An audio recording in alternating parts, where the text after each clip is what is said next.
कोई भी गठबंधन केंद्र व राज्यों के बीच सत्ता में पूरी मजबूती के साथ आसीन ना हो सके, फिर इनकी मजबूत नहीं बल्कि मजबूर सरकार ही बनेगी। हमारी पार्टी का ये पूरा प्रयास होना चाहिए तथा इसके स्थान पर। नमस्कार मित्रों, सत्ताधारी पार्टी और विपक्ष जहां अपने अपने गठबंधन को मजबूत करने पर जोर दे रहा है, अपनी ताकत बढ़ा रहा है और 2024 के चुनावों में पूरी ताकत के साथ मुकाबला करना चाहता है एक दूसरे का, वहीं कुछ ऐसे दल भी हैं जो किसी के साथ नहीं है। और बसपा, मायावती की बसपा भी ऐसे ही एक दल में से है जो किसी के साथ नहीं है। और आज मायावती ने सामने आकर मीडिया के सामने ये स्वीकार किया कि वो अगला चुनाव यानी 2024 का चुनाव अपने बूते लड़ेंगी, यानी अकेले ये चुनाव लड़ेंगी। और उन्होंने कहा है कि उनके जो मतदाता हैं, जो उनके कमिटेड वोटर हैं, वो किसी भी गठबंधन को मजबूत करने के बजाय एक कमज़ोर सरकार बनाने में अपनी भूमिका अदा करें। यानी कमज़ोर सरकार होगी तो दलितों पर अत्याचार कम होंगे, दलितों का उत्पीड़न कम होगा। ऐसा एक विचार मायावती ने सामने रखा है। अब देखना यह है कि मायावती के इस प्रयास का, मायावती के इस अभियान का या मायावती की इस अपील का कितना असर ज़मीन पर होता है, क्योंकि 2022 के चुनाव में साफ हो गया था कि मायावती की ज़मीन खिसक रही है। मायावती के वोटर उनके साथ अब उस तरह से नहीं है जैसा पहले हुआ करते थे, क्योंकि 2007 के चुनाव में वही मायावती जो उत्तर प्रदेश जैसे बड़े प्रदेश में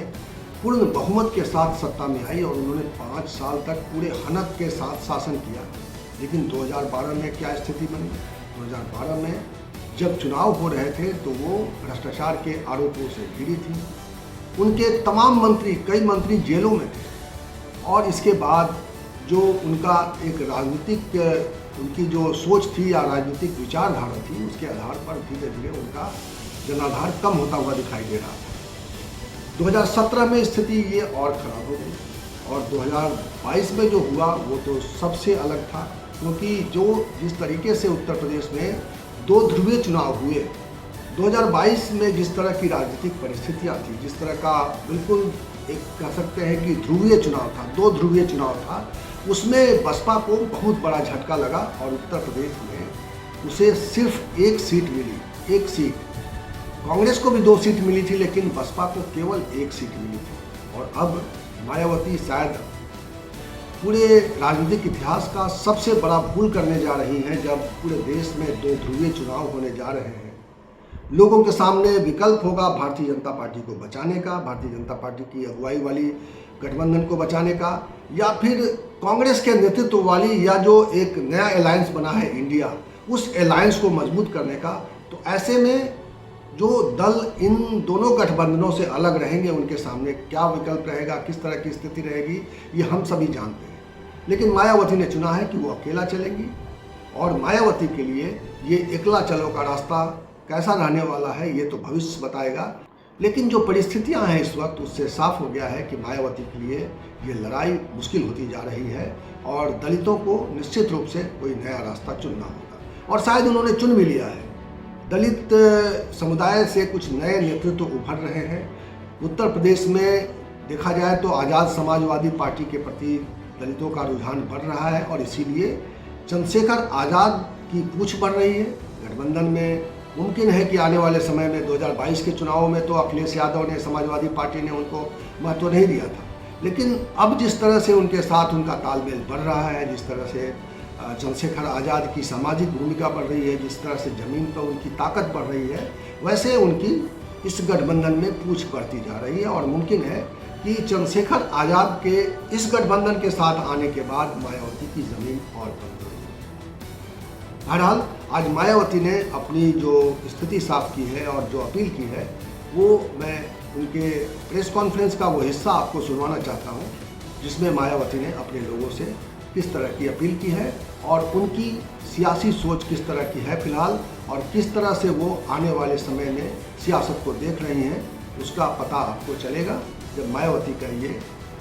बयान आप सुनेंगे। विपक्षी गठबंधन के प्रमुख दल कांग्रेस पार्टी ने आज़ादी के बाद शुरू में केंद्र व अधिकांश राज्यों में भी अपने लंबे अरसे तक रहे शासनकाल के दौरान अपनी हीन व जातिवादी एवं पूंजीवादी मानसिकता को त्याग कर यदि देश व आम जनहित में तथा कमज़ोर वर्गों के हितों में भी पूरी ईमानदारी से कार्य किया होता और विशेषकर कमज़ोर वर्गों के हित व कल्याण के मामले में परम पूज्य बाबा साहब डॉक्टर भीमराव अंबेडकर की सलाह को भी मान लिया होता, तो फिर ना तो बाबा साहब को अपने कानूनी मंत्री पद से उस समय इस्तीफा देना पड़ता तथा ना ही आगे चलकर कांग्रेस पार्टी को केंद्र व अधिकांश राज्यों की भी सत्ता से बाहर होना पड़ता तथा ना ही फिर कमज़ोर वर्गों के लोगों को मजबूरी में बीएसपी के नाम पर अपनी अलग से राजनीतिक पार्टी बनाने की ज़रूरत पड़ती। और अब ये कांग्रेस पार्टी अपनी जैसी जातिवादी व पूंजीवादी सोच रखने वाली पार्टियों के साथ गठबंधन करके फिर से केंद्र की सत्ता में आने के सपने देख रही है, तो वही सत्ताधारी बीजेपी पार्टी भी पुनः केंद्र की सत्ता में आने के लिए अपने एनडीए गठबंधन को हर मामले में मजबूत बनाने में लगी है। साथ ही फिर से सत्ता में आने का दावा भी ठोक रही है। ये कह रही है कि इस बार बीजेपी और उनका गठबंधन 300 से ज़्यादा सीटें लाएगा, इसका भी दावा ठोक रही है, जिनकी कथनी व करनी में कांग्रेस पार्टी की तरह ही कोई खास अंतर नज़र नहीं आता है। कहने का तात्पर्य ये है कि अब ये दोनों बने गठबंधन यानी कि एनडीए व परिवर्तित किए गए यूपीए केंद्र की सत्ता में आने के लिए अपने अपने दावे ठोक रहे हैं, जबकि जनता को किए गए इनके वायदे व आश्वासन आदि सत्ता में बने रहने के दौरान अधिकांश खोखले ही साबित हुए हैं। वैसे भी कांग्रेस व बीजेपी एंड कंपनी के बने गठबंधन की अब तक रही सरकार की कार्यशैली यही बताती है कि इनकी नीति, नीयत व सोच सर्व समाज में से विशेषकर गरीबों, दलितों, आदिवासियों, पिछड़े वर्गों, मुस्लिम एवं अन्य धार्मिक अल्पसंख्यकों के प्रति लगभग एक जैसी ही रही है, क्योंकि इन्होंने सत्ता में रहकर शुरू से इन वर्गों के मामले में अधिकांश कागजी खाना पूर्ति ही की है तथा ज़मीनी हकीकत में इनके लिए कोई ठोस कार्य नहीं की हैं। लेकिन जब ये लोग सत्ता से बाहर हो जाते हैं तो तब फिर वे अपने वोट की खातिर इनके हितों में काफ़ी लंबी चौड़ी बातें करते हैं। जैसे कांग्रेस पार्टी का गरीबी हटाओ का व बीजेपी का हर गरीब के खाते में 20 लाख रुपए पहुंचाने को लेकर कही गई ये बातें सत्ता में आने के बाद केवल हवाई व खोखली ही साबित होकर रह गई हैं, जिसकी खास वजह से ही बीएसपी ने सत्ताधारी गठबंधन व विपक्षी गठबंधन से ज़्यादातर अपनी दूरी ही बना के रखी है। ऐसी स्थिति में अब इन वर्गों के लोगों को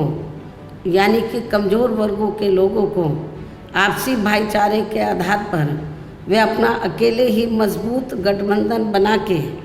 या हर मामले में अपनी एकमात्र हितैषी रही पार्टी बीएसपी को ही मजबूती देनी है तथा जिससे फिर यहाँ कोई भी गठबंधन केंद्र व राज्यों की भी सत्ता में पूरी मजबूती के साथ आसीन ना हो सके तथा इसके स्थान पर फिर इनकी मजबूत नहीं बल्कि मजबूर सरकार ही बनेगी। हमारी पार्टी का ये पूरा प्रयास होना चाहिए ताकि बीएसपी के सत्ता में ना आने की स्थिति में भी इन कमज़ोर वर्गों का यानी कि दबे कुचले लोगों का ये लोग ज़्यादा शोषण ना कर सके। इतना ही नहीं बल्कि ऐसी स्थिति में बीएसपी को भी सत्ता में आसीन होने का मौका मिल सकता है। और जब तक हम लोग अकेले अपने बलबूते पर खड़े नहीं हो पाते हैं। इसलिए इन सब बातों को ध्यान में रखकर अब बीएसपी को लोकसभा चुनाव में व इससे पहले राजस्थान, मध्य प्रदेश, छत्तीसगढ़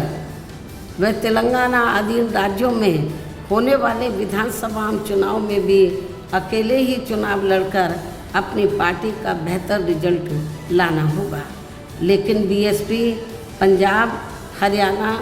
आदि इन राज्यों में वहाँ की रीजनल पार्टियों के साथ मिलकर जरूर चुनाव लड़ सकती है, बशर्ते अब वर्तमान में उनका एनडीए व परिवर्तित किए गए यूपीए से भी कोई संबंध नहीं होना चाहिए। इसके साथ ही पार्टी के लोगों को हर स्तर पर सत्ताधारी गठबंधन व विपक्षी गठबंधन के सभी साम दाम दंड भेद आदि हथकंडों से भी जरूर सावधान रहना है। इसके अलावा यहाँ मैं ये भी कहना चाहूँगी कि देश में लगातार बढ़ रही कमर तोड़ महंगाई, अति गरीबी व बेरोजगारी आदि की इन गंभीर समस्याओं के प्रति केंद्र के उत्तरदायित्व को लेकर कल से शुरू हो रहे संसद के मानसून सत्र में जवाबदेही का लोगों को काफ़ी बेसब्री से इंतजार है। इस वीडियो में इतना ही। इसी तरह की चर्चा, इसी तरह के विमर्श और इसी तरह के सवाल के साथ मैं आपको मिलूंगा अगले वीडियो में। तब तक के लिए नमस्कार।